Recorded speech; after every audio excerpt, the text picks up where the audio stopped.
Today he's going to talk about how to teach people to reason better. So over to you, Michael. Okay, well, thank you so much for inviting me to this, especially since I'm going to have to depend on you guys to tell me whether there's any Kant in this. Let me see if I can. So the standard top-down model for teaching critical thinking relies on the idea that bad reasoning is an ignorance problem. So people reason badly because they don't know the right ways to think. Luckily, however, we philosophers do know the right way to think. And so our job is to teach students these correct ways to think. And so what we end up having is that there's, we have up here, you guys can see my little pointer. We have various ideas about the right way to think that come from philosophers. We try and teach our students these good rules. What's important about this approach, about this top-down approach, is that this is apsychological. We really don't care in coming up with our rules about what's already in people's heads, because we already are assuming that whatever's going on in there, there's a lot of bad stuff. And so we can think of this model as us telling the students that resistance is futile. We've got the right rules. We're going to teach them to you. Maybe this is what we mean to tell the students. I'm not quite sure. So this top-down approach, there are two pedagogical challenges. The first one is that we need to teach students new, foreign, and unnatural ways to think. That is, ways to think that are likely to be foreign and unnatural to them. But that's not enough. We also have to get them to stop using their old familiar ways of thinking. And this turns out to be really hard to do. In fact, it's so hard to get students to stop using their old familiar ways of thinking that this problem has its own name. So psychologists and people in education call it the transfer problem. And the transfer problem, the basic idea is you teach your students your critical thinking class, and they'll do fine in your classroom. That is, they'll pass, your good students will pass your tests and they'll do fine. But when they go out into the world, they're going to go back to their old familiar ways of thinking. And again, this is the transfer problem. Can you transfer the skills that students learn in your class to outside your class? One well-known psychologist once told me, that the only thing logic classes teach you to do is take logic tests. This is a nice punchy description of the transfer problem. So the takeaway for the top-down model is that the idea that you can, in a single course, transform how your students think about the world in a single course is a pedagogical fantasy. And again, there's lots of evidence for this. And the conclusion is that maybe it's time for us teachers to give up the top-down model and realize that it's not us who's saying this, but it's our students who are telling us that resistance is futile. So I want to offer a different model. I'm going to call it the dual leveraging model. This starts with a different idea. It starts with the idea that bad reasoning is not an ignorance problem, but an application problem.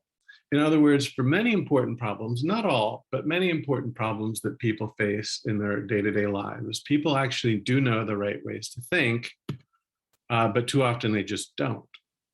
So here's a way to understand this picture. Let's see if I can.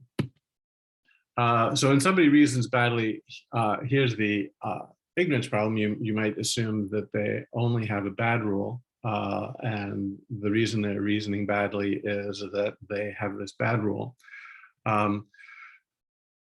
if you think that bad reasoning is an application problem, yeah, they're using a bad rule on the problem, but there's also somewhere in there a good rule that they could be using, but they're not.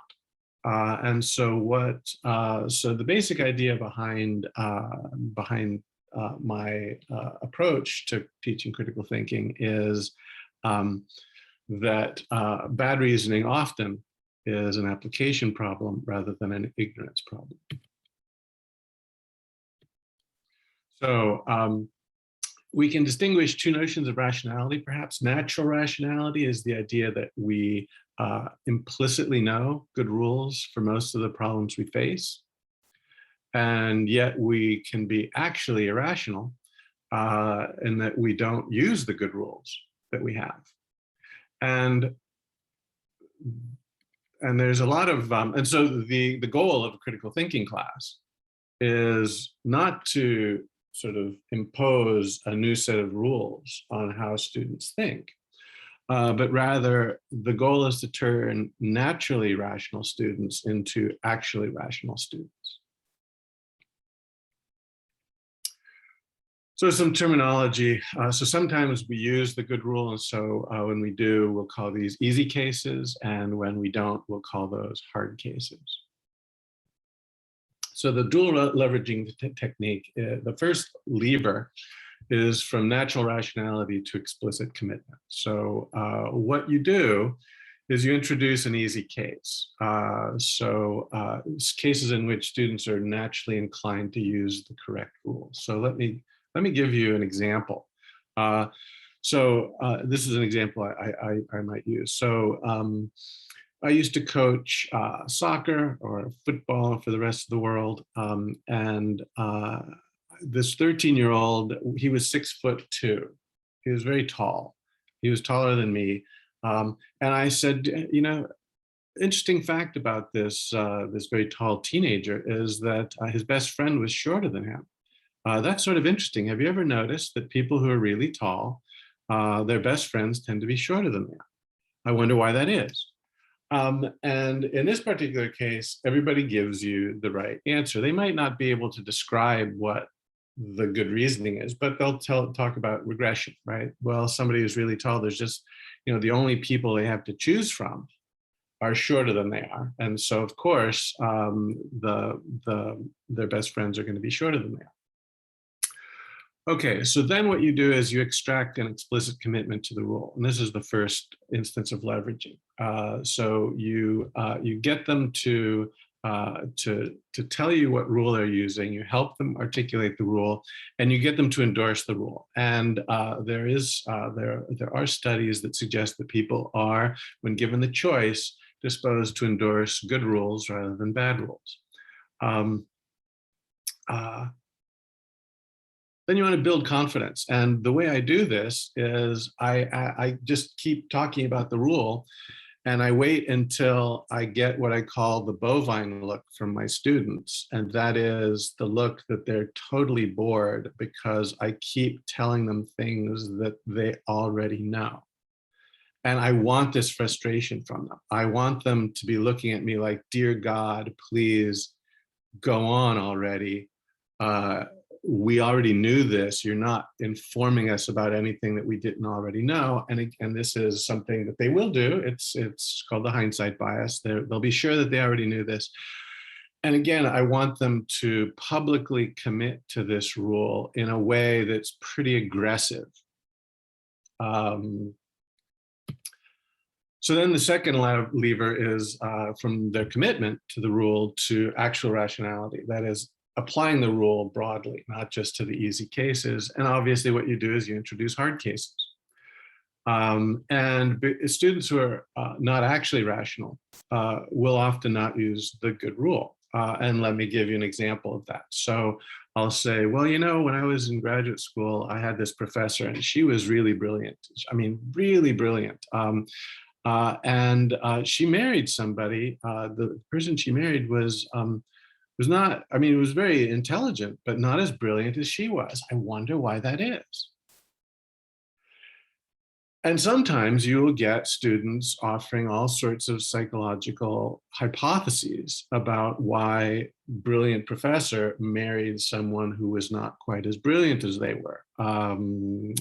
All sorts of really interesting hypotheses. Once I had a student just yell out sex when I asked the student what he meant, because it was a he refused to identify himself. So I'm now living the rest of my life not having any idea what exactly this student meant. So anyway, you introduce harder cases where they're perhaps inclined not to use the rule. And the feedback here is you don't have to teach them the rule. Right? So you don't go back to teaching them the rule. Instead, what you do is you say, hey, wait a minute. Didn't you commit to this rule, and doesn't this rule apply to this case? What's going on? And what you really want to do is make the inconsistency salient, right? You want to say, hey, wait a minute, you committed to this rule and it seems like this rule applies to this case. So which is it? Is it, is your reasoning right here, or are you giving up on your commitment? And people will tend to stick to their prior commitments, especially if they were fairly aggressive in committing to the rule. In fact, not only were they aggressive in committing to their rule, but they were insisting that they knew it all along. In my experience, students with the rules that I teach them, they never go back on their commitments. I have yet to meet a student who goes back on their commitments. I mean, it's in principle possible that somebody could, but they actually don't. The second kind of feedback that you're really interested in giving in this case is to get students to recognize the structure of the problems to which the rule applies. And if you know something about the psychological studies on expert-novice differences, one of the differences between, say, when it comes to experts and novices in chess, experts will remember an organization of the chessboard that's sort of realistic, and they will do a much better job remembering a chessboard that's realistic than a novice. But if you just put chess pieces randomly all over the place, they will not do better than novices in remembering where the pieces were.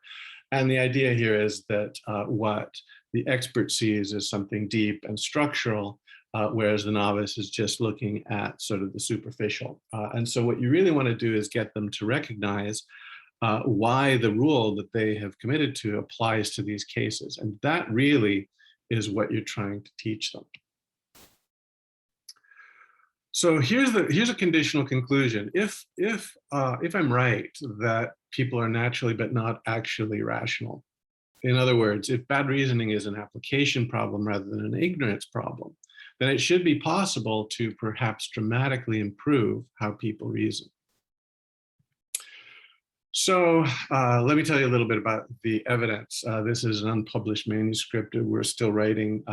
Paul Conway, a psychologist, and I are working on this. And we tested 5 rules. So I teach my students lots of rules, but here are the 5 rules. Two rules of theoretical reason, and I'll talk about the rules more in detail later, and then 2 rules of practical reason. And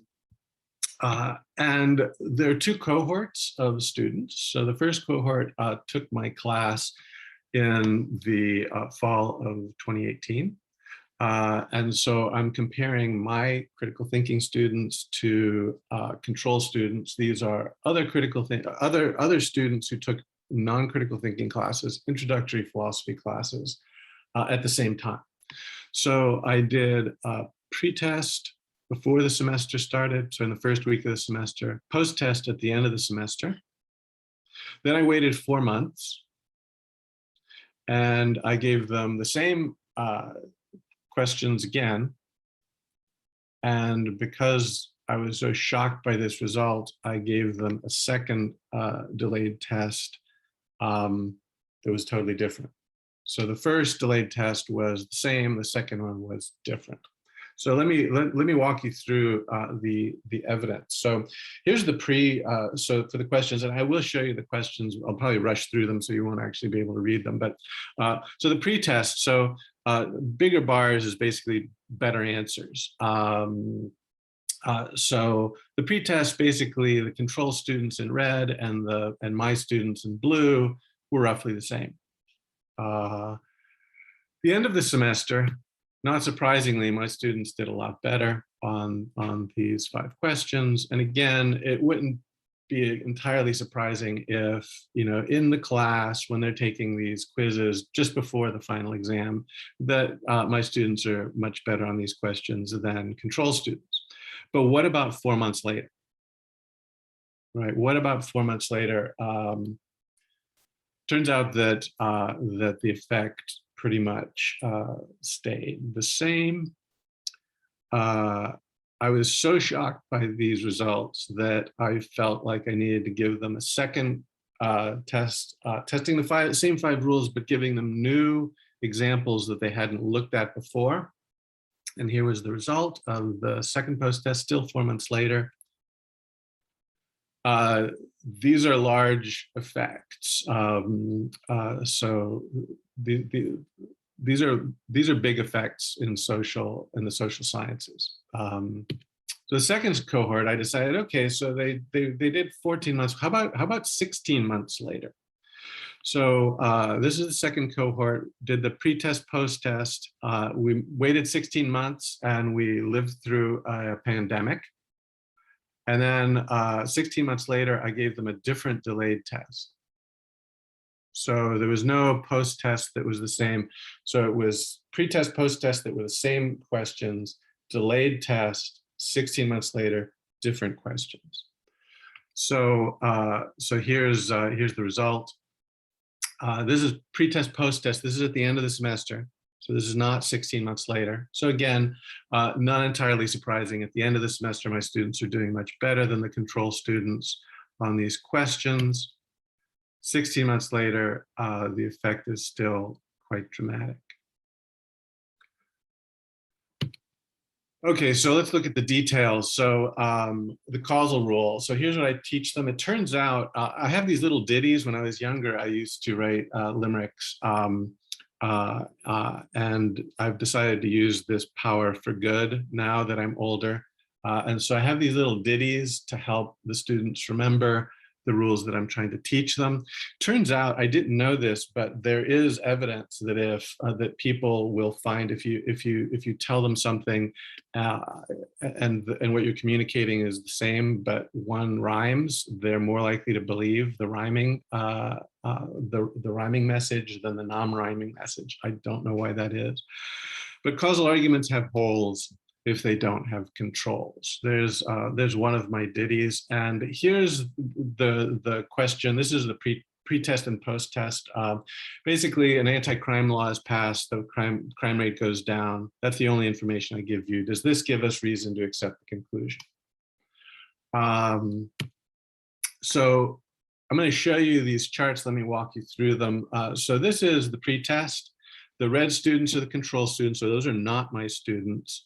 The blue bars are my students. So before the semester starts, there's really no difference between the 2 groups in answering this question.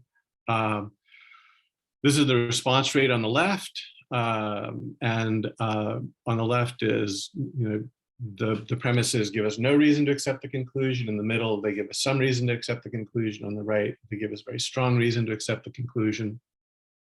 And generally, more leftward responses are better. In not every case do I want them all the way to the left, but in general, leftward responses are better. So when it comes to the causal reasoning, this was the pre-test. This was the post-test. So this is at the end of the semester. So you can see that the blue lines are moving leftward, whereas the right lines are pretty much the same. So this was same questions at the end of the semester. Now here are different questions 16 months later.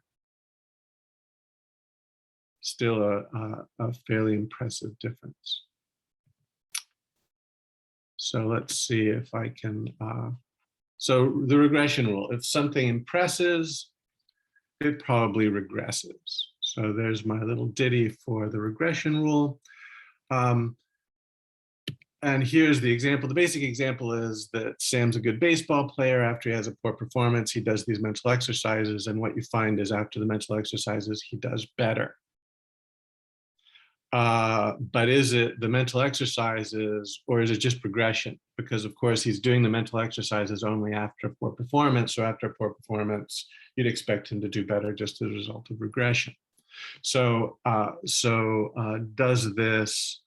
So do you can draw the causal conclusion on the basis of uncontrolled evidence where regression is a potential alternative explanation for the improvement? Again, pre-test, no big difference. Post-test, end of the semester, pretty big difference. Then 16 months later with different questions, still pretty impressive difference. Next,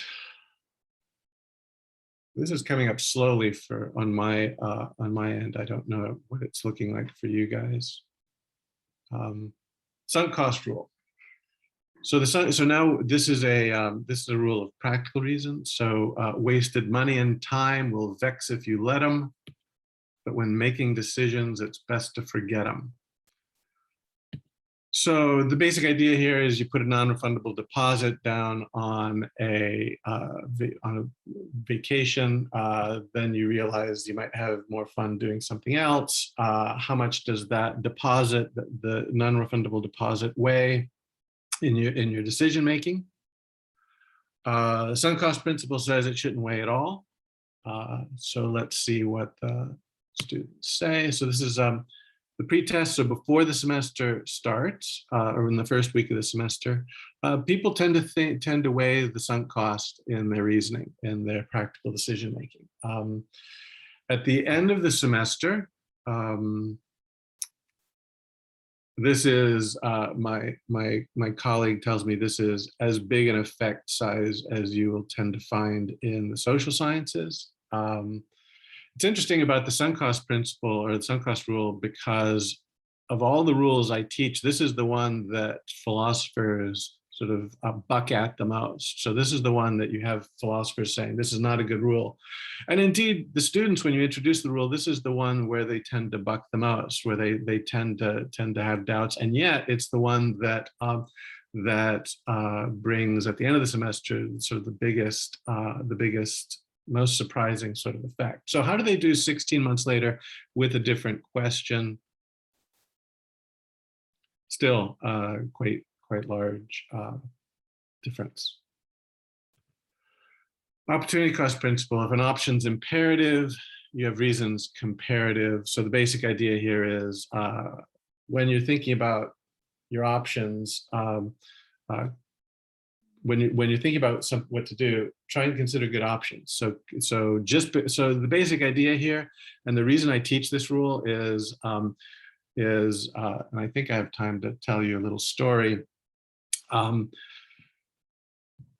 When the US went to war in Iraq back in 2003, I remember I had these conversations with my students and I said, okay, you guys go off and let's talk about just war theory. And we talked about just war theory. And then I sent them off and I said, okay, I want you guys to tell me, the United States, would we be justified in starting a war with Iraq, Iran, or North Korea? The axis of evil, for those of you who are old enough to remember those days. And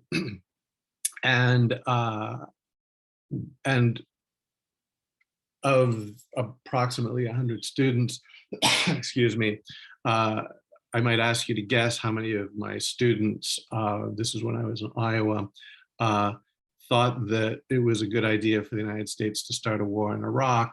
And when I asked them to raise their hand and tell me who thought it was not a good idea, that would have been 0 students out of 100 who raised their hand and said it was not a good idea for the United States to start a war in Iraq. And when I talked to them about their arguments, it really was, well, look, there's an advantage to starting this war.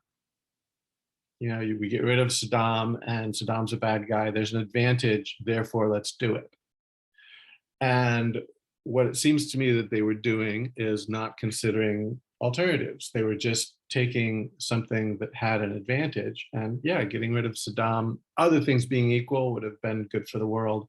But they're not considering their alternatives. So one thing I try and do is get them to say, hey, just because something has a positive net result, put aside the question of whether it really does, doesn't necessarily mean you should do it. There might be something that has a better result. Just because something has a negative and is a net negative doesn't mean you shouldn't do it, because it might be the best of a bad lot. So that's the basic idea that I try to teach them here. So here you sign a contract. You're going to get a profit. Should you sign this contract? Okay. And again, I don't necessarily want my students to say this gives us no reason at all. I just want them to raise the question, hey, have we considered some alternatives? So before this semester starts, the students tend to just say, yeah, sounds like a good idea to me. Really strong reason to do it. The end of the semester, my students are at least raising the question. Well, no, without knowing more about what your options are, that's not a particularly strong reason to do it. 16 months later, with a different question, still quite different. There's quite a big difference in how my students are reasoning from control students 16 months after the class is over. Gambler's fallacy: you should guess runs regress, but doubt they even out. Gambler's fallacy is just a straightforward flipped coin, comes up heads a lot. What do we expect in the future? This one, I did not get significant results, mostly because most students sort of didn't fall victim to it. There is a difference, but it was not a difference that was statistically significant. So there's the result. The obvious worry about these studies is what I call the jerk hypothesis. So maybe my students are just learning to just say no. Right? Anytime I show them an argument, they're just saying, oh, that's a bad argument. And maybe they're just learning to be highly skeptical of arguments. So this I call the jerk hypothesis. Maybe that's what's going on. And I was worried about the jerk hypothesis, especially after the first study, after the 4-month study. So in the 16-month study, I added 2 questions. Okay, so maybe my students are just learning to be skeptics. So the questionnaire included the 5 bad arguments we've seen, but they also included 2 pretty good arguments. So I wanted to see, what did my students do with the pretty good arguments? So one was a causal argument with a control, and the other one was a practical argument that ignores some and so it considers the alternatives. So it doesn't make any of the mistakes that I talk about. So here's the pretest for all the bad arguments, and we've seen this already. There's no significant difference. And then the pretest before the semester starts for the pretty good arguments. Again, no big difference. So then what I want to see here is no change in these 2 bars, because I want them to not change. So the experimental students, these are my students. The blue bar is my students for the good arguments. And I don't want them to change on that. I don't want them to become more skeptical. So I want this bar here to stay the same, but I want this bar here, I want them to be more skeptical about the bad arguments. And so I want the blue bar to increase in size while the light blue bar stays the same. And this was the post-test and the 16-month later test. So I think this gives us at least some reason for thinking that the jerk hypothesis is not actually what's going on. So my conclusions. It's possible to radically transform how people think, but you have to take advantage of their natural rationality. Top-down resistance as futile approaches don't work. So that's one conclusion. Another is that many people are naturally rational and not actually rational. So, and I think this explains, helps explain a lot of interesting facts. One is everybody thinks they're rational, and in some sense they're right. And everybody thinks that other people, especially people who disagree with us, right? So I think I'm rational, and I think the people who disagree with me are not rational. And they're often right about that as well, because these other people are often not actually rational. But of course, it's also true that they're often not actually rational. And this might be a better way to end the rationality wars. That's a different topic. Another thing, and this is more tentative, there seems to be an interesting disconnect between my students' subjective experience of my class and its objective effects. Because I have to tell you that my students, they tend to do really well in my class, and they don't feel like they're learning anything new. I sometimes get, this is an easy class.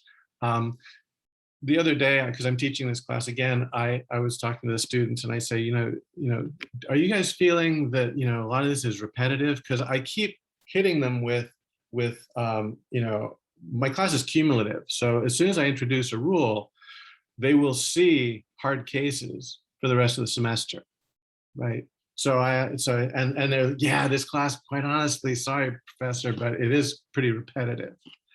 And they don't find it especially difficult. And yet their brains are being rewired. If the evidence suggests that their brains are being rewired, even though it doesn't feel like it to them. I think these views, this general approach to teaching critical thinking naturally drops out of, I think it's a natural extension of an idiosyncratic approach to epistemology. I don't know how that got there. Some open questions. So do students, so I tested just five rules, and but I teach them lots of other rules, and I can share my other ditties with you. I have lots of other ditties for the other rules that I teach my students. Do they learn the other rules as well? And the reason I chose these five, frankly, was that I thought it would be easy to have a relatively straightforward test of these rules. Some of the other rules are a little more, a little trickier to test to see if they're using them. Another question that strikes me as sort of interesting is whether my students indirectly acquire epistemic virtues. I don't talk really that much about epistemic virtues in the class. And yet, one of the things that happens is that they come to realize that coming up with good evidence for certain kinds of claims might be more difficult than they thought. And so is it possible that they indirectly acquire epistemic virtues? And it might even be possible that my students, because they do see that it can be a struggle, actually figuring out good evidence for, my views about capital punishment is not as easy as I maybe thought before. Do they learn epistemic humility better than if I'd have just taught them about the virtues of epistemic humility directly? Because my worry about teaching them sort of about the virtues of epistemic humility directly is that my students will say, oh, yes, epistemic humility is very important. If I was wrong about things, I would be more epistemically humble. So it's really for the people who disagree with me. They're the ones who need a good dose of epistemic humility. Does this class affect their long-term decision-making? So it changes how they think about the world. Does it actually affect how the decisions they make? I don't know how exactly I would test this, but that's certainly an interesting question that I'm interested in. And can this approach be adapted for moral problems courses? And I think it can be. In fact, I've done that before. I'm happy to talk about that But those are some open questions that I'm interested in pursuing next. Thank you very much. Thank you, Michael. Great talk, Michael. Thanks a lot. It was also wonderfully done. I laughed several times. And I think I can report I've already dropped over the last half hour some of my bad reasoning habits. So it seems you're a very efficient teacher, which leads me to my first hypothesis. If the control groups were students who had not taken other classes with you, perhaps there is a teacher effect. You must have thought about that. But the second point is, perhaps it's an application problem there, but perhaps there is also a problem of transferring things from what psychologists call system 2 to system 1, to make something that is learned as an explicit rule into something that is just a habit that is quasi-automatic. Thank you very much. Sure, great question. It's funny. Hillary Kornbluth asked is it you? Because it doesn't come naturally to me to think that, oh, the magic is in me. And so I did do just a quick and dirty pilot study with a graduate student who'd been my TA, who's teaching the same material, and he got roughly the same results. But one of the things I'm hoping to do is get this class sort of online in a way that other people can use it. And I have a number of colleagues who want to give it a try. I'm fairly confident that I will turn out not to be the crucial element. But as to your second question, I think that's a great question. One of the things I do really early in the semester is talk about what I call the decider principle. And it's when should we use, basically, when should we use system 1 and which should we use system 2, right? And I tell them, well, here's what I think the decider principle is. Basically, when you have the resources and the problem is a high variability problem. And basically what I mean by that is that the decision you make is going to make a big difference to the world or to yourself, which is something you care about. And when you have the resources and you're dealing with a high variability problem, you should probably think about it.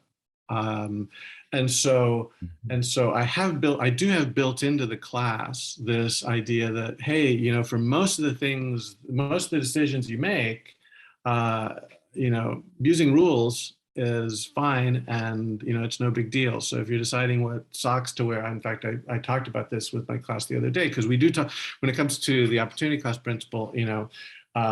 One student said, so anytime you don't consider your alternatives, that's bad reasoning, right? And I say, no, if you're deciding, what socks to wear to the gym, just pull out the first pair of socks that, are in your drawer. You don't have to decide which one is the perfect pair. So I do build that into the class. And again, one thing about this critical thinking class that I do fairly early is I tell them, you guys need to be critical thinkers about these rules. Because the rules themselves, I'm trying to tell you what I think the right rules are, and you got to think, are these really the right rules for me to be using? And they do sort of get it, because I do ask them questions about, well, if you don't have very much time to make a decision, the train is coming, you jump right, but it would have been better to jump left. Was that a good decision? Well, yeah, it was, even though you didn't consider all your alternatives. Thank you. Thomas. Actually, I think I can drop my question because Michael just answered it in the last few sentences. And just add a comment. You, in a sense, what you're doing is trying to teach us that we can be optimists about that we can actually ameliorate or enhance our reasoning capacities against skeptics. And that's a common theme that connects you to the Kantian Enlightenment, if I may say so. And you're doing it just in a rather concrete, empirical kind of way. You're corroborating through your studies that the ought implies can principle has some support, right? And Kant would also say in other regards very similar things to you, because you were asking what the connection is here. In that we are, in the anthropology, he remarks that we are not yet rational animals, but an anima rationabile, another Latin expression that I don't know how to pronounce in English. So we yet have to be perfected in our reasoning ability. His own examples are more in the practical domain, but nonetheless, right? I would be curious to hear more. But my question was, and that's the one that you answered, so I'm going to ask another question. The question was that, are you teaching students just how to enhance their own reasoning skills, or are you teaching them how to think for themselves? And that was exactly what you said just before, right? By thinking about the validity of the rules, their applicability to particular domains, and so on and so forth. And that's something that is a theme in Kant's philosophy, but he doesn't really have any very strong or substantive answers to it, I think. That's just so in order to draw the connection. Now, can you tell us about the open question that was on your last slide, how you do that in the practical or in the moral domain? Right. So let me. There was a point you made about thinking for yourself. So there's a section in my class where we talk about basically what I take to be the most important epistemological issue facing us today. I teach it in my intro class. So I know many of you will view this as really horrible, but I don't teach Descartes or Locke or Kant in my epistemology, in my intro to epistemology class. What I do is I say, okay, suppose you are in an informational environment in which people are trying to con you. You can put this in terms of echo chambers, right? So some people are in honest, clean echo chambers, and some people are in deeply polluted echo chambers. And I think of this as akin to Cartesian skepticism, right? Are we living in the real world, or are we living in a world in which we're being deceived not by an evil demon but by Donald Trump? Right. So how do you tell whether you're in a polluted informational environment or not? And so I do have a section on that. And a lot of it is, when should you trust and how should you trust other people when it comes to your beliefs? And it too is a quirky section of the class. But and it's something that in the end I want to try and test, but I don't know if that's going to make a difference. So there is a section on thinking for yourself and when to and not to. When it comes to the morality, I actually did this. I don't know if any of you know Peter Vranas. He teaches at Wisconsin, but we were colleagues for a few years, and what we did was we sat down and we said, okay, what are the most serious mistakes people tend to make in thinking about morality? So driving oughts from ises, bad causal arguments. We came up with like 11 rules that we wanted to teach our students. And so we did a pre-test, post-test, and then we did a 4-month later test.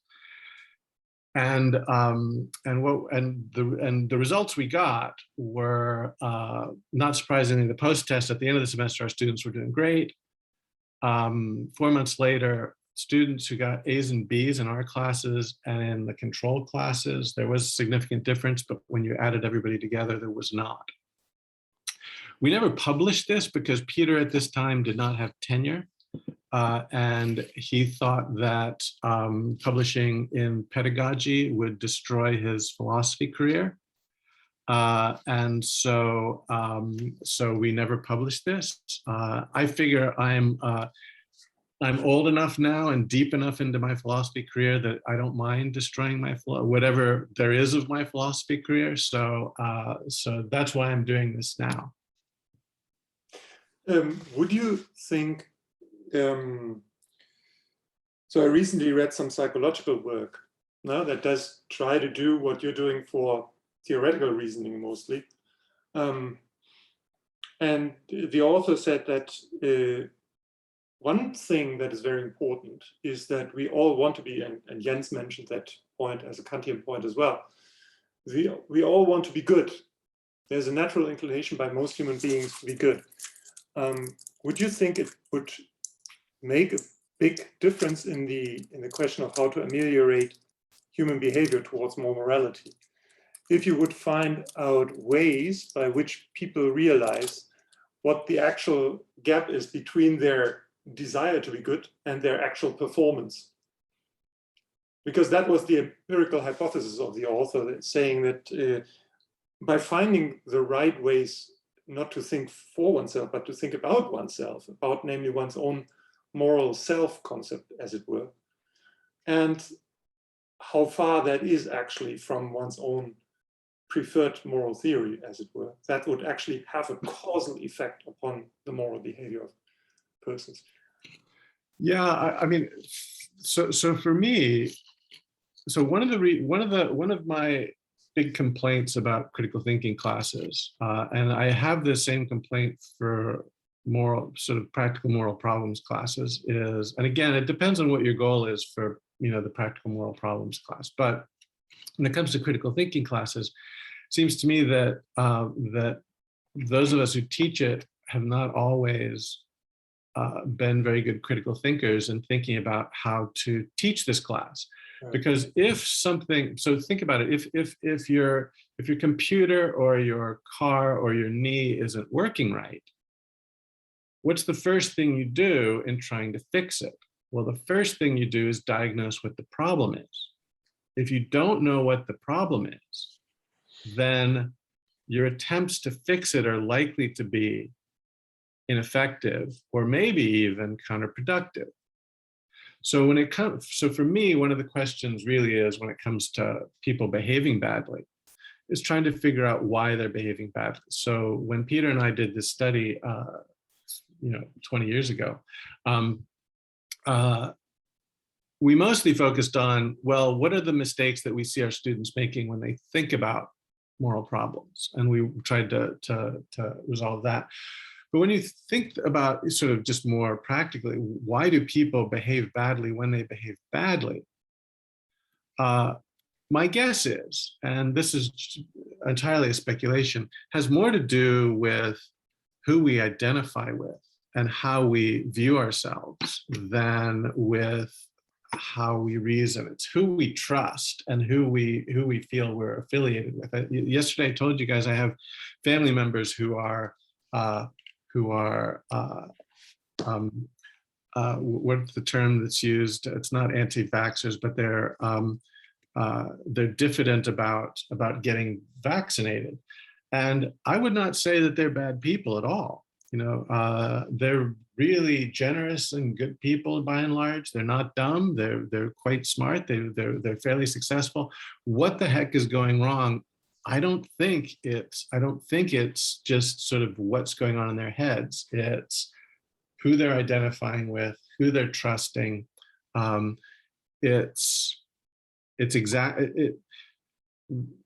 think they're falling for a con. And when you fall for a con, it's not because you're dumb, it's because you trust the wrong people. Thank you. Jens. Thank you very much. That was a very interesting and entertaining talk. Thomas picked me to the post with regard to the anthropology passage, and you've got the reference in the chat if you'd like to look it up. So I think in that regard, what you're doing is certainly Kantian. I have a frivolous question and a serious question. the first question is, do you sing your ditties? Does singing help?